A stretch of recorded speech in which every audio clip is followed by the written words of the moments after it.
Hinebra? Dwight Howard nagulat at napathumbs up sa mga Hinebra fans nang isigaw o sabihin na to. Hinebra? Ang pangalan ng crowd favorite team sa PBA na Barangay Hinebra.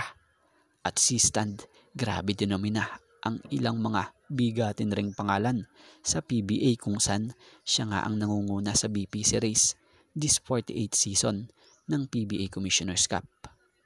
At matindi to, mainit na balita. SBP na pagdesisyonan ang pagkuha kay Hinebra head coach Tim Cone bilang magiging new Gilas permanent head coach or coach. Yan nga ang ating mga maiinit nating tatalakaying balita na basketball updates. Bago ang lahat mga ka-greatest, lilinawin lang natin lahat ng basketball update natin dito. Lahat totoo at hindi puro rumors. Kaya naman, pakisuportahan nyo naman po ang ating YouTube channel na ito na Greatest Fireball TV.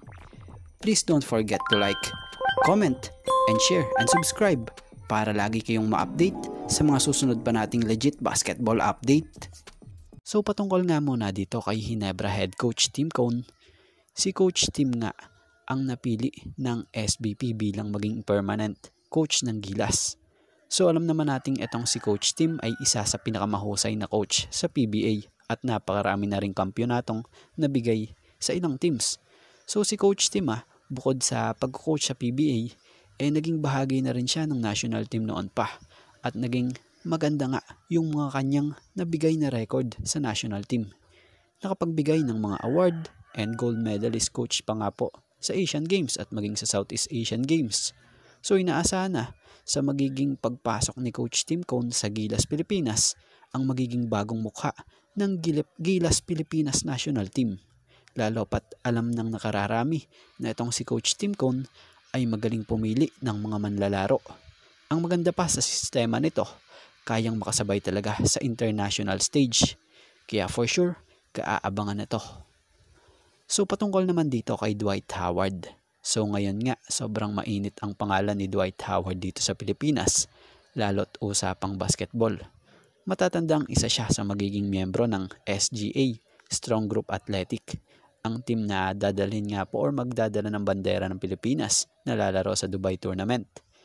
At eto nga, ang former NBA superstar na ito ay matunog rin na nais makapaglaro sa PBA as import. So speaking of import alam nyo bang sa isang nakita nating event sa isang video dito, masaya si Dwight at kasama niya ang mga fans. So sa isang event at mukhang nagkakatanungan pa nga kung saang team sa PBA ang babagay siya maglaro. So medyo putol itong video na to Pero nung narinig niya yung mga hiyawan nang nabanggit niya ang salitang Hinebra, parang nagulat siya sa reaksyon ng mga fans dahil na rin siguro sa sobrang sikat ng team na ito dito sa Pilipinas. So ito nga, credit nga po sa may-ari ng video clip na ito. Hinebra? Is that the team? That's their team. Oh, this is your team, Hinebra. That's their team.